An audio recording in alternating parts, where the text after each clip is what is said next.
Homage to the Buddha, homage to the Dharma, homage to the Sangha.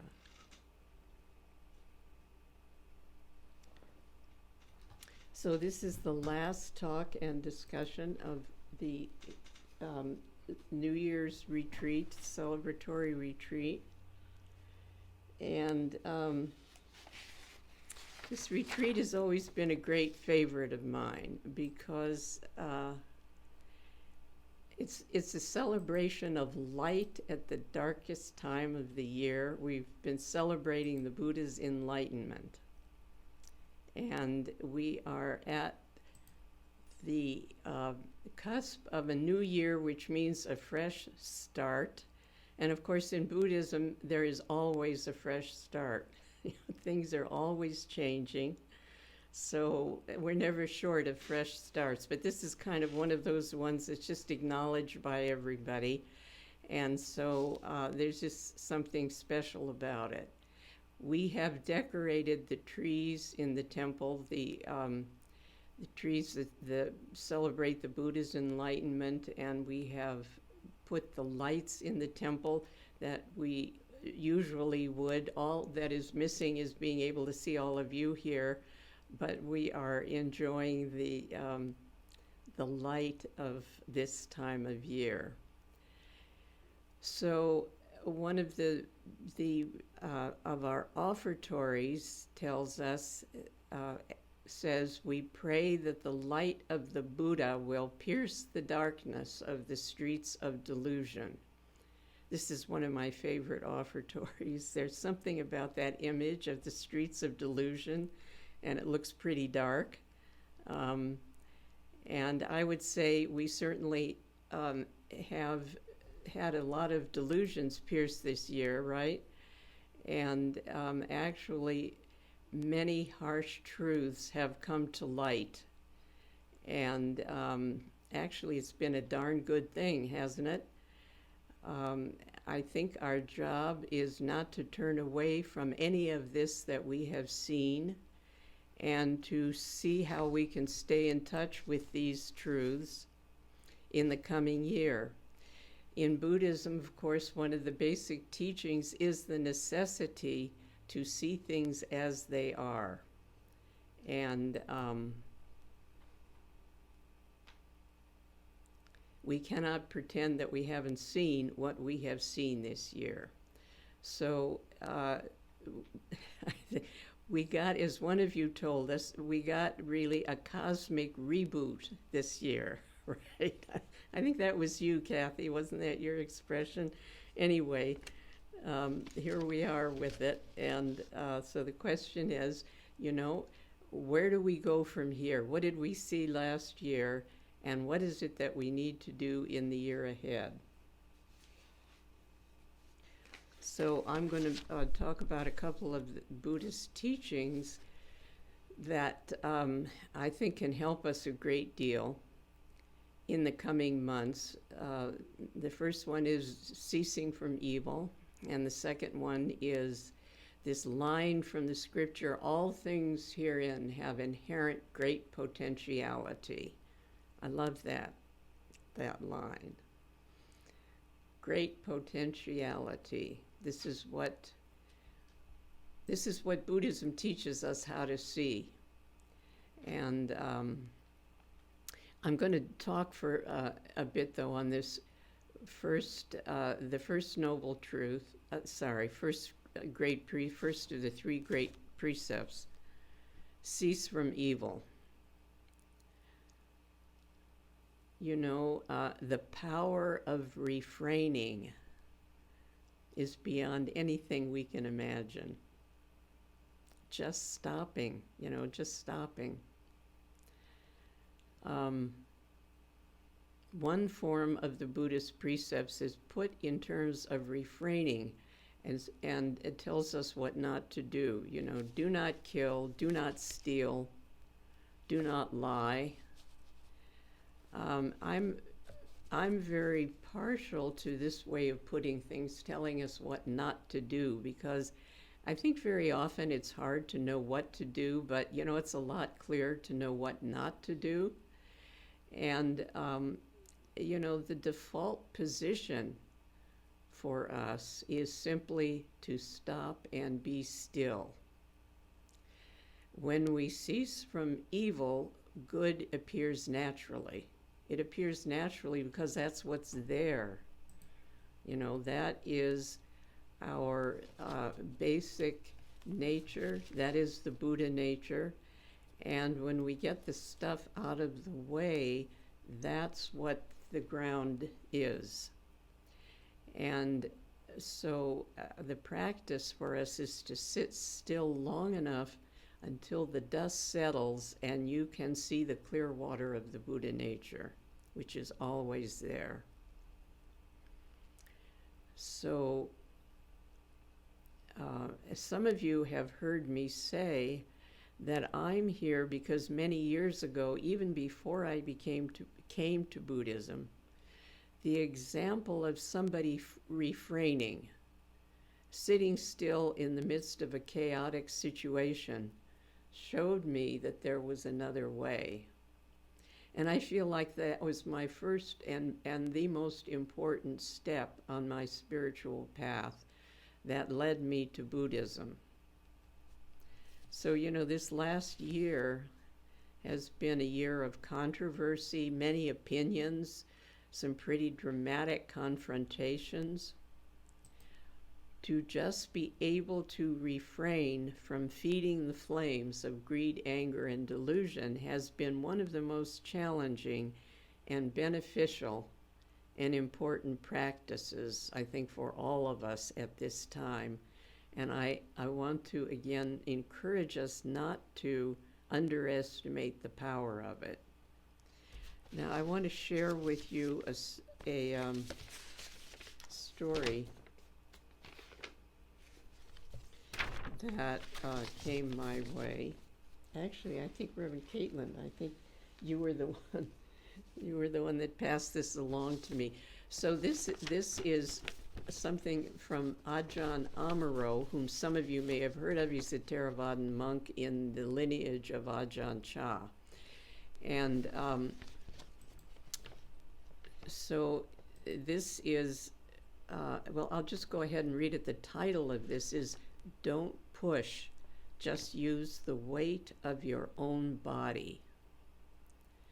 And he says the words,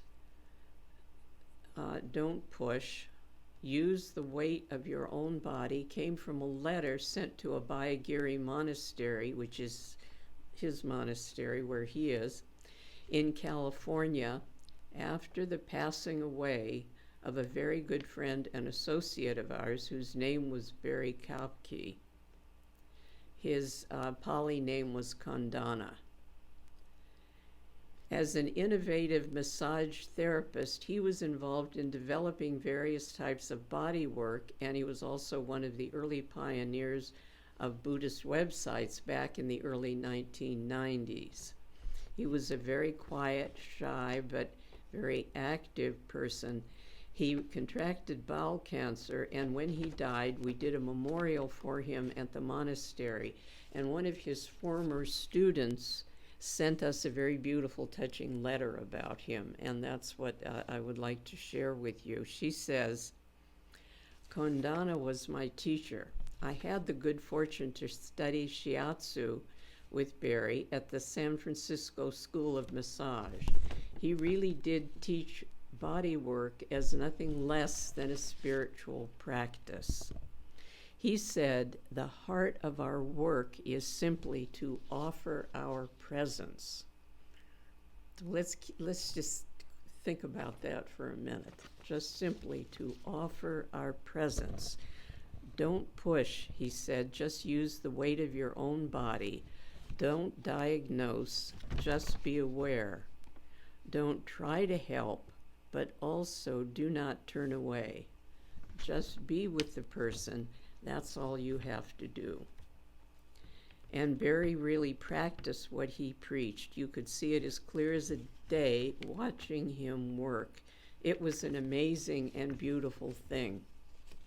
And she goes on to say that when I attended my first long silent retreat at Spirit Rock, Barry was there too. The retreat wasn't easy for me, and on the last day I felt quite overwhelmed. I couldn't stop the tears streaming down my face, even if it was time for lunch. Even when it was time for lunch, I remember standing in line weeping into my plate. And she talks about going to sit down in a corner where she thought she would be undisturbed because she was really too upset to eat. And then she said, I noticed somebody had come to sit with me. It was Kandana. He didn't say anything. He didn't do anything. He didn't even look at me. He did exactly what he was always taught us to do. He sat there slowly eating his lunch, being with me in my suffering, neither trying to help nor turning away. But it was profoundly comforting to me, and even now tears come just to think of it. And she goes on to say that she had learned to do massage for birthing mothers and wanted to help her sister when her sister was going to give birth. Her sister was in such incredible pain that she wouldn't allow anybody to even get near her. So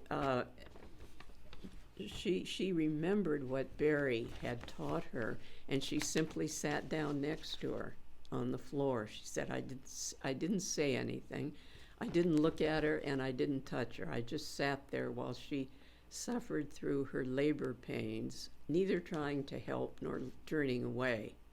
She said, I don't know how long we sat together, but after her son was born, she told me how profoundly comforting it had been to her for just sitting there. It allowed her to relax and feel less afraid. So Ajahn Amaro goes on to say, this is a wonderful account and a very fine expression of the principle of compassion in action.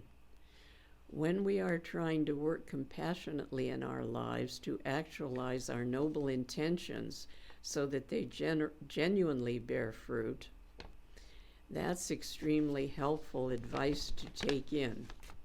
Don't push, just use the weight of your body. There's a leaning and an intentionality, but we're not pushing. We're not creating an imagined goal, an imagined good place over there that we're trying to reach, and hence ignoring what's actually here. As long as we imagine that there's somewhere we need to reach, we imagine there's something blocking us. There's a knot, an argument, a tension. And we think if only that wasn't there, we could be in this beautiful place over here. We create and imagine there somewhere off in the future, and we miss what we already have, what is right in front of us. So I think this is a wonderful confirmation of something you have heard us say many times. We already have what we need. We don't need to go out and look for something. We simply need to trust ourselves and trust what it is that we already have. We already know what that is. That's what brought us here, right? So to just keep coming back to that.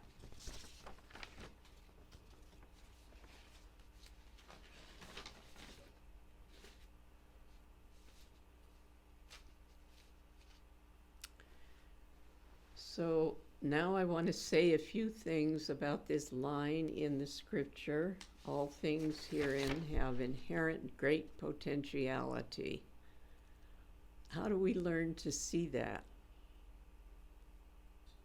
You know, there's a lot about people wanting things to get back to normal.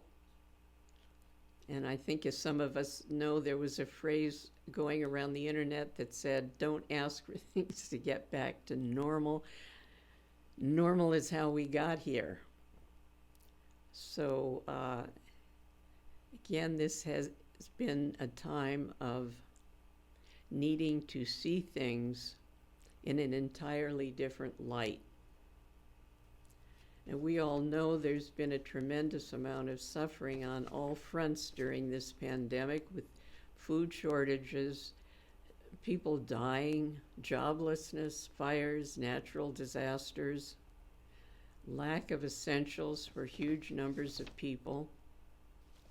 And it is out of these very circumstances that we have seen come forth from people all around us the boundless good that we have seen and that we've read stories about.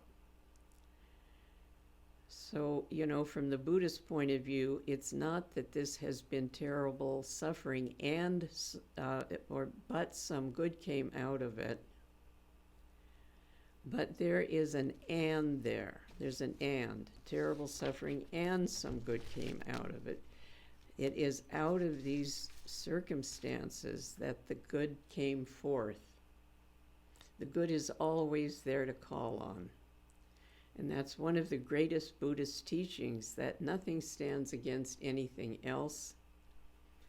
Things are always happening simultaneously. The scriptures warn us to not set up the opposites. When the opposites arise, the Buddha mind is lost, says one of our scriptures. So it is up to us to bring forth the good and to see the beneficial in all circumstances. Now, one thing that we have seen is that the very fact that the federal and state governments have not adequately addressed the problems that we've been facing, it has inspired action on a local grassroots level that is unlike anything that we've seen before. It's really like the lockdown has been a vehicle for empowering some kind of previously stuck energy to just come pouring forth.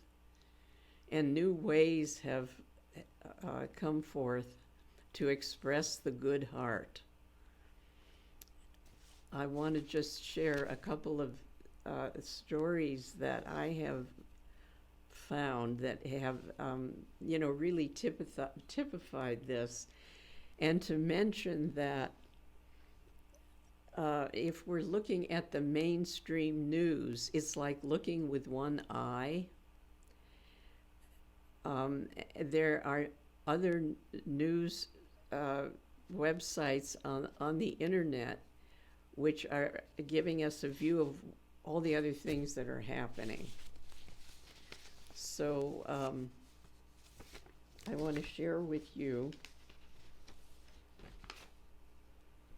one of my favorite stories. And this has to do with the many different examples we've seen of people wanting to do something and wanting to make some kind of effort and not feeling it has to be some grand gesture, but just, well, what is it they can do? So this is an article about a drive-through. Can we see this, Reverend Vera? Yeah. Can you see this? It says drive-through open, okay? This is the Dairy Queen. More than 900 cars paid it forward at the Dairy Queen. And this is how they describe what came to pass. A community in northern Minnesota is in shock after a random act of kindness led to 900 cars paying for each other's meals at a drive-in. Over 2.5 consecutive days, Dairy Queen customers surprised the driver in back of them by buying them a meal. It all began spontaneously during Thursday's lunch rush, said one employee. Tina Jensen, who runs 2 Dairy Queen restaurants in the city of Minneapolis, says one man asked the cashier if he could buy his own meal as well as the meal ordered by the stranger behind him. And she says there are all different types of ways to help people, she told CNN. Happily, this thing got on the air so that other people could see it and be inspired by it. She says, I think this touched a lot of people that we didn't even know it touched, deeper than we know. She said, and you don't know what's going on in a person's life. We started just asking and encouraging and letting them, it's been 5 cars, it's been 15 cars, it's been 30 cars. And, people started getting excited about it, and it just continued. So that each one of these people paid for the meal of the person behind them for 2 days, 2.5 days, 900 cars. And one of the things that occurred to me, of course, nobody was concerned about the race or the gender or the political affiliation of the people in the car behind them. It was just a spontaneous outpouring of goodwill. So I also read a story about, hang on here, an auction that was held to raise money for the kids of the first responders for Christmas presents. This was a few weeks back in the month of December. They were concerned about the children of the first responders because they said, as the holidays approach, we know it's more important than ever to show gratitude to our country's dedicated first responders who have contributed and sacrificed so much to help our friends, families, and communities this year. And, they were worried about the kids, thinking about their folks going off every night, to place themselves in some dangerous position. So they had an auction and raised an enormous amount of money to buy presents for the kids. Who thought of this, This is the thing. People are thinking of things. We're thinking outside the box, we're thinking outside the box. And the last story that I want to share is something that some of you may have seen. This is a video that was posted on Facebook in mid-November, and it shows the outstanding success of the Highway 80 wildlife overpass in Utah. I don't know if any of you have seen this. Can you see this picture? So this is an area, this is on the freeway here, where elk and moose and small mammals, bears, coyotes, and even porcupines would try to get across the highway, and they would be struck by cars. So, it was killing the animals. It was very dangerous for people. So what they have done is make this overpass, and they have built it in such a way that it has big boulders. It's got dirt.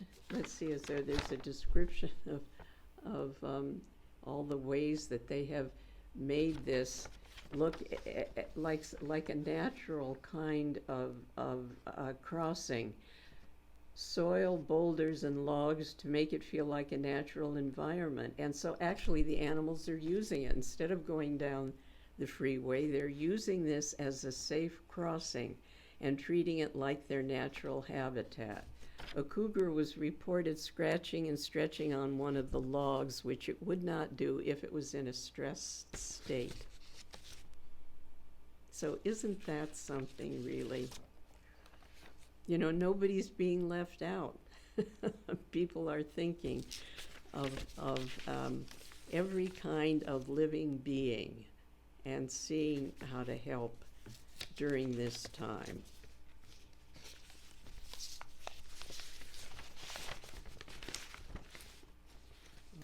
Okay, so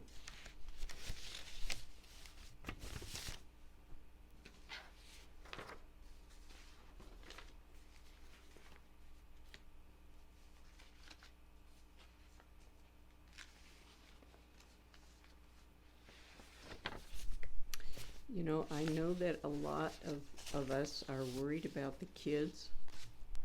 How are the kids doing during this time? Such an unusual and difficult and scary time. And I guess, the question that comes up in my mind is, what do they make of what's going on? How is this for them? And what keeps coming up for me is, how can we help them see that we are all part of this moment in history? And where is it that we go from here, and how it is that where we go from here really depends on all of us. They are the next generation. And a lot of them are right in the middle of this. It's not like it's off in the future somewhere.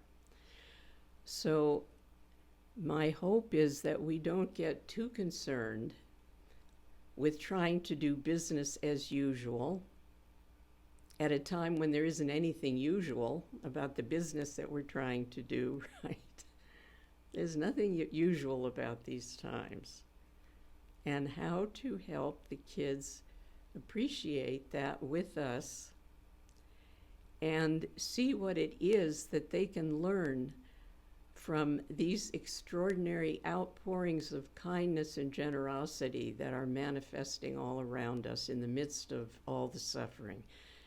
I hope that they can enjoy the thing that's happening at the Dairy Queen and know about the Overpass for the animals, and that the kids of the first responders, somebody thought about them at Christmas and giving them gifts.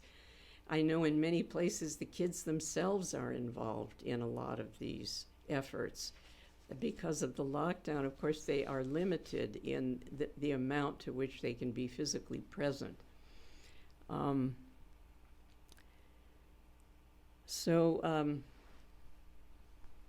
I want to share one last thing that came my way with you, because I understand that last night in the discussions that you all had, there was expressed interest and hope in opening our hearts during this time. And so this is easier said than done, but this remarkable article came my way, and I want to share some of it with you. It's from the 5 Invitations by Frank Ostaseski, and I'm going to just read you some bits of some of his own an experience that he himself had in the teaching that came out of it.